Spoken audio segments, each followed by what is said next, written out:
2026లో ఎప్పటికైనా సరే మనం గోచారం చూడాలి అంటే 4 గ్రహాలు, మేజర్ గ్రహాలు గోచారమే ఫస్ట్ చూస్తాము. ఒకటి శని, తర్వాత గురు, రాహు, కేతువులు. ఎందుకంటే ఒక్క రాశిలో ఉండే గ్రహాలు చాలా రోజులు ఉండే గ్రహాలు ఇవి 4.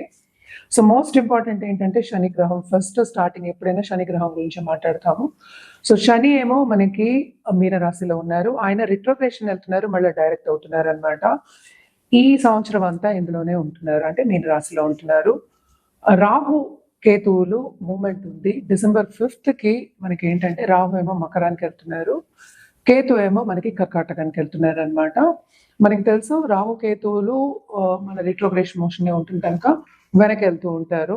జూపిటర్ ఏంటంటే మోస్ట్ ఇంపార్టెంట్ గ్రహం, బెనిఫిక్ గ్రహం, అండ్ ఆల్సో ఏంటంటే పరిపూర్ణంగా బ్లెస్సింగ్ ఇచ్చేది. దేంటో అటు ధనకారకుడు, అటేమో ఆయుక్కుడు మనం కొంచెం చూస్తూ ఉంటాం. అండ్ ఆల్సో ఫ్యామిలీకి మనం చూస్తూ ఉంటాం. ఎక్కడున్న ఎక్స్పాన్షన్, విజ్డమ్, నాలెడ్జ్, వీటన్నిటికీ మనం జూపిటర్ చెప్తూ ఉంటాము. మనకి ఇయర్ ఎండ్ అంటే 2025 ఇయర్ ఎండ్లో జూపిటర్ ఏంటంటే మనకి మిథునానికి వెళ్ళారనమాట. ఆయన రిట్రోగ్రేషన్ అయ్యారు. మనకి తర్వాత అక్టోబర్ 31st మనకి సింహానికి వెళ్తున్నారు. మిగతా టైం అంతా అంటే మార్చ్ నుంచి మనకి అక్టోబర్ వరకు ఏంటంటే ఉచ్చ స్థితిలో ఉంటున్నారు అనమాట. సో ఇవి గ్రహస్థితులు. బట్ జనరల్గా మాట్లాడుకోవాలి అంటే మనం ఎప్పటికైనా ఈ గ్రహస్థితులు, ఈ 4 గ్రహాలు కాకుండా మిగతా గ్రహాలన్నీ కూడా చూసుకుని మనం మాట్లాడడం అనేది ముఖ్యం అనమాట. చాలా మటుకు మనం మంత్లీ కూడా చేస్తున్నాము. అలాగే ఈ సంవత్సరంలో ఏంటంటే 4 ముఖ్యమైన ఎక్లిప్సెస్ వస్తున్నాయి. 2 ఏంటంటే సోలార్ ఎక్లిప్సెస్, 2 లూనార్ ఎక్లిప్సెస్ వస్తున్నాయి. ఫిబ్రవరి 17th ఉంది, మళ్ళీ మార్చ్లో ఉంది, మళ్ళీ ఏంటంటే మనకి ఆగస్ట్లో 2 ఉన్నాయి. అటు సోలార్ ఎక్లిప్స్ ఉంది, అటు లూనార్ ఎక్లిప్స్ కూడా ఉంది. అలాగే ఈ ఉగాది ఇక్కడ మనం ఎప్పుడు చెప్పుకుంటూ ఉంటాం, ఉగాది చెప్పుకుంటాం. మార్చ్ 19th 20th వస్తుంది. పరభవ నామ సంవత్సరం వస్తుంది అనమాట, అంటే 40th సంవత్సరం. ఎవ్రీ 60 yearsకి నేమ్ అనేది చేంజ్ అవుతూ ఉంటుంది అనమాట. ఇది మనం చూసాము అంటే కొన్ని రాసుల వారికి చాలా చాలా బాగుంది. జనరల్గా చూసామంటే కూడాను మనం ఎప్పటికైనా పాజిటివ్ మాట్లాడుతున్నాం కనుక ఏదైనా సరే మిశ్రమ ఫలితాలని చెప్పుకోవడం అనేది జరుగుతుంది. అండ్ ఆల్సో మనం చూసాము అంటే ఈ సంవత్సరం కూడా ఖర్చులు అనేవి చాలా ఎక్కువ అవుతాయి. అండ్ ఆల్సో అన్ని వస్తువులు ఖరీదవుతాయి. కొన్ని అంటే కంట్రీస్కి మనకి ఏంటంటే అంత సన్నిహితంగా ఉండవు అనమాట. దెబ్బలాట వచ్చేవి, అలాగే వార్ వచ్చే సూచనలు కూడా మనకి కనిపిస్తున్నాయి. అండ్ ఆల్సో మనం చూసాము అంటే అందరు మనుషులు కూడాను, అంటే అందరూ ఇప్పుడు పనిచేసే వాళ్ళందరూ, అండ్ ఆల్సో ఇప్పుడు ఫార్మింగ్ కమ్యూనిటీ అనుకుందాం, ఏదైనా చేసేవాళ్ళు అంటే మనం చేసే పనిలోనే కొంతవరకు అభివృద్ధి ఉంటుంది, కానీ సాటిస్ఫాక్షన్ అనేది అంత ఉండదని చెప్పాలన్నమాట. అండ్ ఆల్సో మనం చూసాము అంటే ఏల్నాట్స్ అనే ప్రభావం అనేది కూడా మనకి 3 రాసుల వారికి చాలా ఎక్కువ ఉంది. అంటే ఏంటి, మనకి కుంభానికి, అలాగే ఏంటంటే మీనానికి, అలాగే ఏంటంటే మేషానికి ఉందన్నమాట. అండ్ ఆల్సో ఏంటంటే కొన్ని మన మంత్లీ ప్రెడిక్షన్స్ ఎప్పుడు చెప్పుకుంటూ ఉంటాము. కొన్ని రాసుల వారికి చాలా చాలా బాగుంటుంది. మేష రాశి వారికి ఈ సంవత్సరం అంత మిశ్రమ ఫలితాలే మనం చెప్పుకోవాలి. చాలా బాగుండే రాశులు అని చెప్తే మనకి వృశ్చిక రాశి ఒకటి, అలాగే మనం చూసాము అంటే మనకి వృషభ రాశి ఒకటి, ఇంకోటి మిథున రాశి మనం ఎక్కువ చెప్పుకోవాలి. అలాగే ఏంటంటే మకర రాశి కొంతవరకు, అంటే మనకి 12 monthsకి మనం చెప్పుకుంటున్నాం కదా. సో ఒక్కొక్క మంత్ ఎత్తు తగ్గులు అనేది కామన్. జనరల్గా మాట్లాడుకోవాలి అంటే కొంతమందికి ఏంటంటే మనం చెప్పేది యోగాలు అనేది చెప్పుకోవచ్చు అనమాట.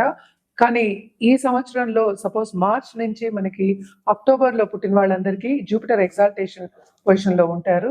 సో తప్పక వాళ్ళకి చాలా బాగుంటుంది. అంటే నాలెడ్జ్ గెయినింగ్ మనం చూసుకోవచ్చు. అంటే ఏంటంటే వాళ్ళకి చదువు అంటే చాలా ఇంట్రెస్ట్ ఉంటుంది, అలాగే నేర్చుకోవడం అంటే చాలా ఇంట్రెస్ట్ ఉంటుంది అనమాట. సో జనరల్గా మనం మాట్లాడుకుంటున్నాము. సో ఏ రాశుల వారికి ఎట్లా ఉందో మనం ఇప్పుడు చూద్దాం. రాసే వాళ్ళు కూడా ఈ సంవత్సరం కూడా చాలా బాగుంటుంది. నేను ముందే చెప్పాను, వీళ్ళు కూడా అదృష్టవంతులే అనమాట. ఎందుకంటే జూపిటర్ చూపు ఉంది, అంటే ఏంటి 3rd and 12th Lord. So creativity అనేది చాలా ఎక్కువ ఉందన్నమాట. సో తప్పక ఆర్ట్ రంగంలో ఉన్న వాళ్ళు కానీ, లేకపోతే ఇంట్లోంచి మనం ఏంటి బిజినెస్ చేద్దాము, అలాగే రాబడి తెచ్చుకుందాము, అందరి దృష్టిలో పడదాము, లేకపోతే మన్నన పొందుదాము అనుకున్న, గుర్తింపు తెచ్చుకుందాము అనుకున్న వాళ్ళకి, ఎస్పెషలీ ఉమెన్ ఆంటర్‌ప్రెన్యూర్స్కి చాలా బాగుంటుంది. అండ్ మనం చూసాము అంటే అది మార్చ్ నుంచి అక్టోబర్ వరకు చాలా బాగుంటుంది అనమాట. అండ్ ఆల్సో దాని తర్వాత ఈ ఇయర్ ఎండ్కి కేతు వస్తున్నారు. సో సడన్ గా డబ్బు వచ్చే సూచనలు మనకి కనిపిస్తున్నాయి. ఎస్పెషలీ ఏంటంటే స్టాక్ ట్రేడింగ్ లో ఉన్న వాళ్ళకి కానీ, ఫైనాన్షియల్ మార్కెట్ లో ఉన్న వాళ్ళకి కానీ లక్ష్మీ కటాక్షం అనేది మనకి కనిపిస్తుంది అనమాట. ఇప్పుడు ఈ మకర రాశి వాళ్ళు ఎవరైతే ఉన్నారో రియల్ ఎస్టేట్ రంగంలో ఉన్న వాళ్ళకి ఎలా ఉంటుందో ఒకసారి వివరించండి. రియల్ ఎస్టేట్ రంగం కానీ కమిషన్ బిజినెస్ లో ఉన్న వాళ్ళకి కానీ కొంతవరకు రాబడి వచ్చే ఛాన్సెస్ మనకి ఎక్కువ కనిపిస్తున్నాయి. అంటే ఏంటి, వాళ్ళకి లాభం వచ్చే ఛాన్సెస్ కనిపిస్తున్నాయి అన్నమాట. అది కూడా ఏంటి, మనం చెప్పినట్టు మార్చ్ నుంచి అక్టోబర్ వరకు. అండ్ రాహు సెకండ్ హౌస్ లో ఉన్నారు కనుక తప్పక ఫారిన్ ఇన్వెస్టర్స్ వచ్చే ఛాన్సెస్, ఎందుకంటే ఫర్మ్ లో ఫారిన్ ఇన్వెస్టర్స్ కానీ లేకపోతే బయట దేశం అని కాదు బయట నుంచి ఇన్వెస్టర్స్ వచ్చే ఛాన్సెస్ మనకి ఎక్కువ కనిపిస్తున్నాయి. సో తప్పక మంచి స్టార్టప్స్ ఉంటే కనుక చాలా బాగుంటుంది. ఎస్పెషల్లీ మనం మాట్లాడుకోవాల్సింది ఫుడ్ రంగంలో ఉన్న వాళ్ళకి చాలా బాగుంటుంది, ఫుడ్ టెక్ లో ఉన్న వాళ్ళకి కూడా బాగుంటుంది, అభివృద్ధి చెందుతారు. అండ్ ఆల్సో ఏంటంటే మనకి హోటల్ ఇండస్ట్రీ కూడా చాలా అభివృద్ధి చెందుతుంది, బాగా పైకి వచ్చే ఛాన్సెస్ మనకి కనిపిస్తున్నాయి అనమాట. అండ్ చాలా మంది మనకి షెఫ్స్ కింద కానీ లేకపోతే హోమ్ షెఫ్స్ కింద కానీ కాంపిటీషన్స్కి వెళ్ళి విన్ అయ్యే ఛాన్సెస్ కూడా మనకి కనిపిస్తున్నాయి అనమాట. ఇప్పుడు ఈ మకర రాశి వారు ఎవరైతే ఉన్నారో ఫిలిం ఇండస్ట్రీలో ఉన్న వాళ్ళకి ఎలా ఉంటుందో ఒకసారి వివరించండి.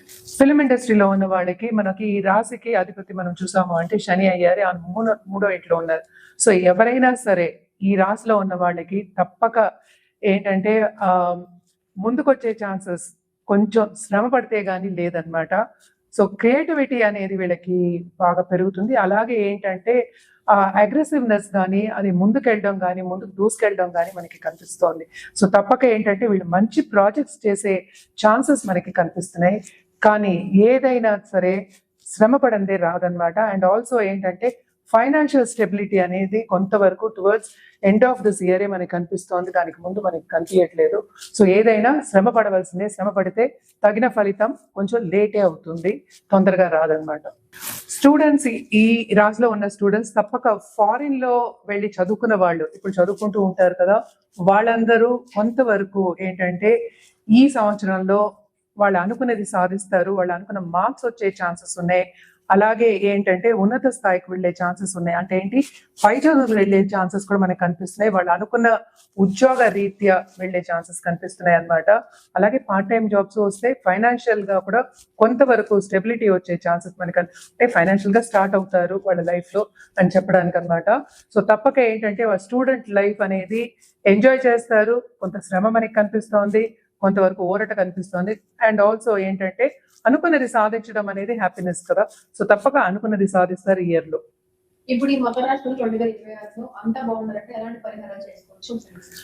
అంతా బాగుండాలి అంటే కనుక తప్పక దైవ చింతన అనేది ఉండాలి. ఫస్ట్ ఎవరికి ఇష్ట దైవం ఉంటుంది, అలాగే కుల దేవతలు ఉంటారు, వాళ్ళందరినీ సేవించుకోవడం మంచిది.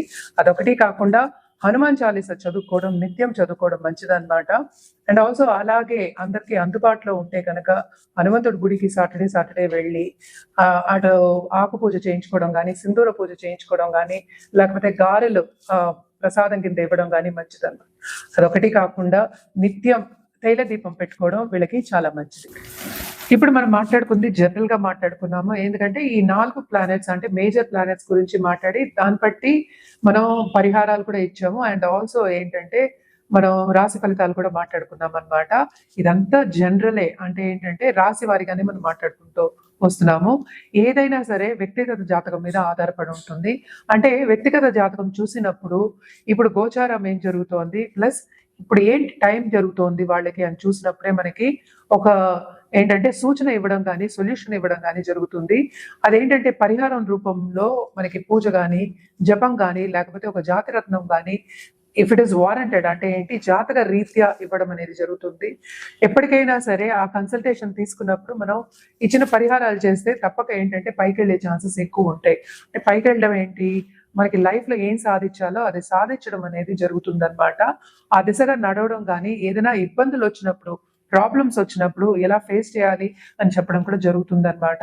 సో తప్పక కింద స్క్రోల్ అయ్యే నంబర్కి అలాగే ఈమెయిల్ ఐడికి సంప్రదిస్తే కనుక అన్ని వివరాలు చెప్పడం అనేది జరుగుతుంది. అంటే అపాయింట్మెంట్ తీసుకుని అంటే పరిహారాలు చేసుకోవడం, లేకపోతే జాతకం చూసుకుని పరిహారాలు చేసుకోవడం అనేది ఎప్పటికైనా మంచిదే కదా. సో తప్పక అపాయింట్మెంట్ తీసుకుని జాతకం పరిశీలించుకున్న తర్వాత ఎగ్జాక్ట్ సొల్యూషన్ ఇస్తాం కనుక తప్పక కింద స్క్రోల్ అయ్యే నంబర్ కానీ ఈమెయిల్ ఐడి కానీ సంప్రదిస్తే అన్ని వివరాలు చెప్పడం జరుగుతుంది. అలాగే అపాయింట్మెంట్ ఎప్పుడు దొరుకుతుంది, ఎలా అపాయింట్మెంట్ ఇస్తాము అంటే ఆన్లైన్ కూడా చేస్తాము, ఆఫ్లైన్ కూడా చేస్తాము. సో ఎలా చేయాలి అనేది చెప్పడం జరుగుతుంది అన్నమాట.